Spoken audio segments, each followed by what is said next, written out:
Assalamualaikum warahmatullahi wabarakatuh. Saya M. Zikri dengan NIM C1B021056 dari Prodi Manajemen, Fakultas Ekonomi dan Bisnis Universitas Jambi. Baiklah, di sini saya akan memenuhi tugas mata kuliah Statistik Ekonomi 2, penggunaan aplikasi Partial Least Square atau PLS. Baik, poin yang pertama, konsep dasar dan definisi aplikasi Partial Least Square atau PLS.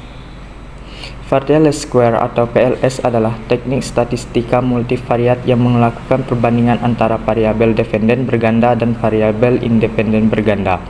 Lebih lanjut, PLS adalah salah satu metode statistika SEM berbasis varian yang didesain untuk menyelesaikan regresi berganda ketika terjadi permasalahan spesifik pada data, seperti ukuran sampel penelitian kecil, adanya data yang hilang atau missing value, dan multikoliniaritas. PLS terkadang disebut juga shock modeling karena merelaksasikan asumsi-asumsi regresi OLX yang ketat, seperti tidak adanya multikoliniaritas antar variabel independen.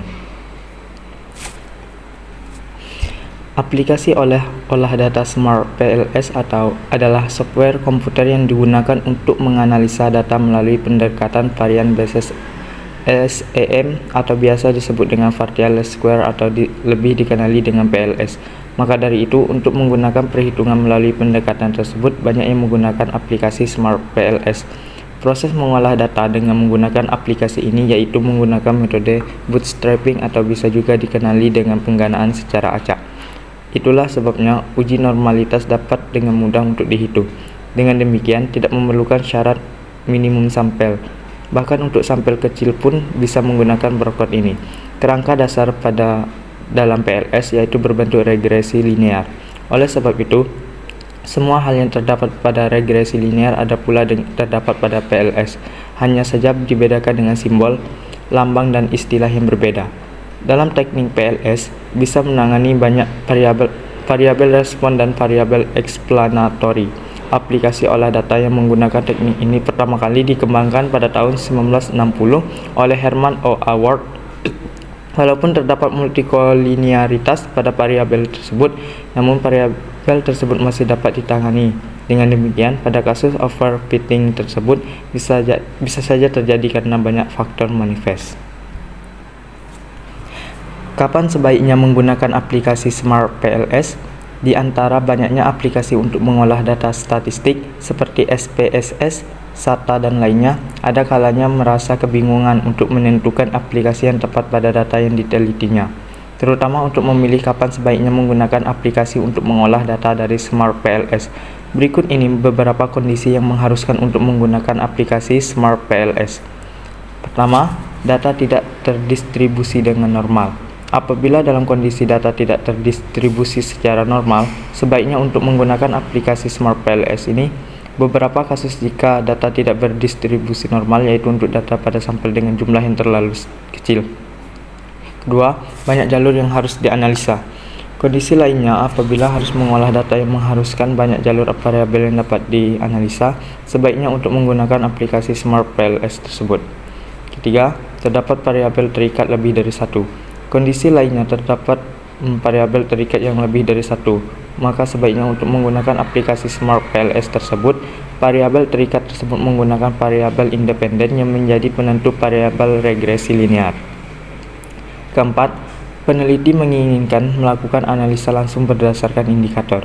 Indikator dapat menjadi penentu peneliti menganalisis data dengan mudah. Maka dari itu, apabila peneliti menginginkan melakukan analisa langsung dari indikator yang ada, sebaiknya untuk menggunakan aplikasi Smart PLS. Kelima, terdapat model yang membuat indikator formatif. Apabila dalam indikator tersebut terdapat model formatif, maka sebaiknya untuk menggunakan aplikasi pengolah data dari Smart PLS. Dengan demikian bisa dilihat uji normalitas dengan cepat dan tepat. Poin selanjutnya, proses dan contoh soal aplikasi PLS. Dalam hal ini, saya akan jelaskan tentang tutorial PLS SEM menggunakan Smart PLS, di mana Smart PLS adalah salah satu aplikasi komputasi yang dapat digunakan untuk melakukan analisis Partial Least Square Structural Equation Modeling atau PLS SEM. Menetapkan model struktural PLS SEM. Tahap pertama adalah menetapkan model struktural PLS SEM. Artinya kita harus menentukan phase analisis atau lintasan jalurnya, baik direct efek atau pengaruh langsung maupun indirect efek pengaruh tidak langsung. Kemudian menentukan mana variabel latent indikatornya atau variabel manifest serta mana variabel sebagai mediator atau perantaranya. Contoh adalah seperti tampilan diagram path analysis di bawah ini. Berdasarkan diagram di atas, dapat disimpulkan bahwa peneliti ingin membuat model dengan konsep sebagai berikut: pengaruh X1 dan X2 terhadap Z melalui Y. Jadi, variabel eksogen dalam model ini adalah X1 dan X2, sedangkan Y dan Z adalah variabel endogen. Khusus untuk Y merupakan variabel mediator yang menjadi perantara hubungan X1 dan X2 dengan Y. Oleh karena ada dua variabel endogen, maka nantinya akan ada dua model di dalamnya, yaitu satu pengaruh X1 dan X2 terhadap Y, dua pengaruh X1, X2 dan Y terhadap Z. Sehingga berdasarkan model tersebut akan ada beberapa hasil yang diharapkan, antara lain: satu pengaruh langsung X1 terhadap Y, dua pengaruh langsung X2 terhadap Y, tiga pengaruh langsung X1 terhadap Z, empat pengaruh langsung X2 terhadap Z, lima pengaruh langsung Y terhadap Z, 6 pengaruh tidak langsung X1 terhadap Z melalui Y, 7 pengaruh tidak langsung X2 terhadap Z melalui Y, 8 pengaruh total X1 terhadap Z atau pengaruh langsung ditambah pengaruh tidak langsung X1 terhadap Z, 9 pengaruh total X2 terhadap Z, pengaruh langsung ditambah pengaruh tidak langsung X2 terhadap Z. Sedangkan pengaruh total Y terhadap Z, pengaruh total X1 terhadap Y dan X2 terhadap Y adalah sama nilainya dengan pengaruh langsung, sebabnya tidak ada variabel di perantara atau mediator di antaranya. Persiapan data tutorial PLS SEM. Bagi para pembaca yang akan memulai pembelajaran tutorial PLS SEM ini, marilah segera buka aplikasi Smart PLS Anda. Dalam hal ini yang akan kita gunakan adalah versi 3 dari aplikasi tersebut. Setelah itu, siapkan contoh data yang telah berisi tabulasi SIAM entry ke dalam aplikasi Smart PLS. Data tersebut sebaiknya menggunakan format CSV yang mana dapat Anda siapkan menggunakan aplikasi Excel. Berikut adalah tampilan dari data tersebut. Berdasarkan contoh tabulasi di atas, tampak bahwa harus jelas indikator-indikator atau variabel manifest yang akan kita gunakan untuk analisis PLS SEM nantinya. Misalnya, sesuai contoh di atas, variabel manifest atau indikator X1, X2.2 dan X1.3 merupakan indikator dari variabel latent atau konstruk dari X1. Begitu pula indikator lainnya akan menjadi indikator dari variabel latent antara lain X2, Y dan Z. Membuat proyek baru dalam Smart PLS. Jika data sudah disiapkan dan telah sesuai dengan model struktural yang akan dibentuk, maka tahap berikutnya adalah membuat proyek baru dalam aplikasi Smart PLS Anda. Berikut tampilannya secara visual. Cara untuk melakukannya adalah dengan klik menu New Project, kemudian beri nama proyek tersebut misalnya Tutorial PLS SEM Smart PLS.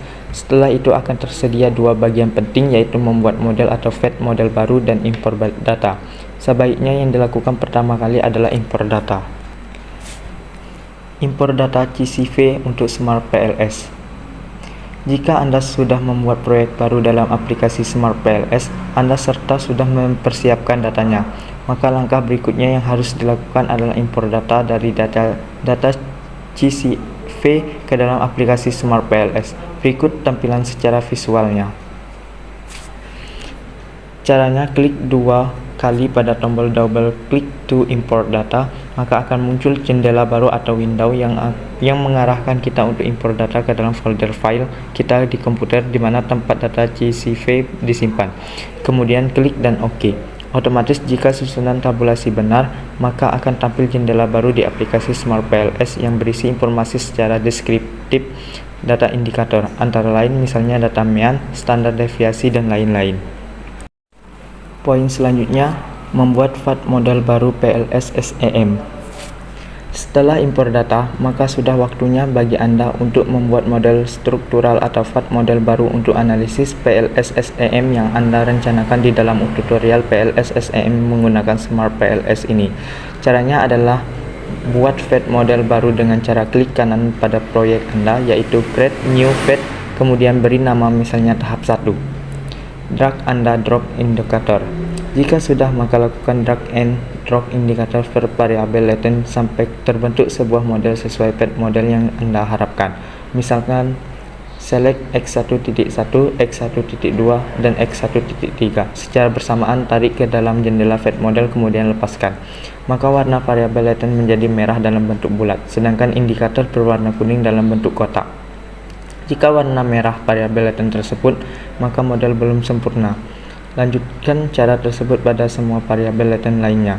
Kemudian beri nama tiap variabel latent dengan cara klik pada variabel tersebut, lalu klik kanan kemudian rename dan tuliskan nama variabelnya, misalkan X1, X2, Y, dan kemudian Z.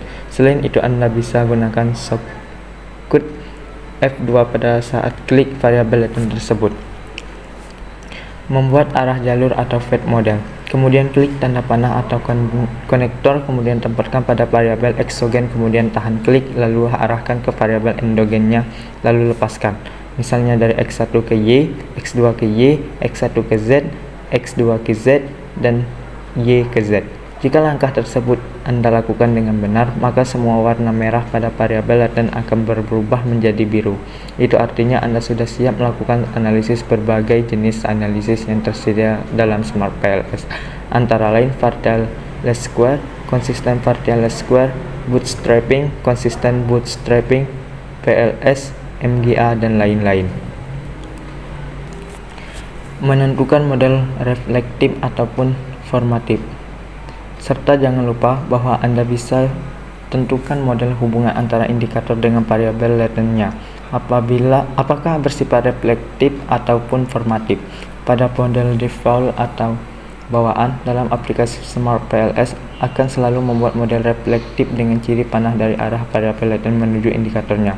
Misalnya dari X1 ke X1.1, X2.2, dan X1.3. Jika Anda ingin mengubah menjadi model formatif, maka klik kanan pada variabel latent kemudian pilih atau klik Change Reflective atau Formative. Maka otomatis akan berubah arah dari panah tersebut. Tentunya Anda telah mempelajari sebelumnya perbedaan keduanya di dalam materi penyampaian sebelumnya tentang tutorial PLS. Poin selanjutnya, keakuratan dalam menganalisa aplikasi PLS. Model indikator reflektif sering disebut juga principal factor model, di mana covariance pengukuran indikator dipengaruhi oleh konstruk latent atau mencerminkan variasi dari konstruk latent. Pada model refleksif, konstruk unidimensional digambarkan dengan bentuk helips dengan beberapa anak panah dari konstruk ke indikator. Model ini menghipotesiskan bahwa perubahan pada konstruk latent akan mempengaruhi perubahan pada indikator. Model indikator reflektif harus memiliki internal konsistensi oleh karena semua ukuran indikator diasumsikan semua valid indikator yang mengukur suatu konstruk, sehingga dua ukuran indikator yang sama reliabilitasnya dapat saling dipertukarkan. Walaupun reliabilitas atau Cron band alpha suatu konstruk akan rendah jika hanya sedikit indikator, tetapi validitas konstruk tidak akan berubah jika satu indikator dihilangkan.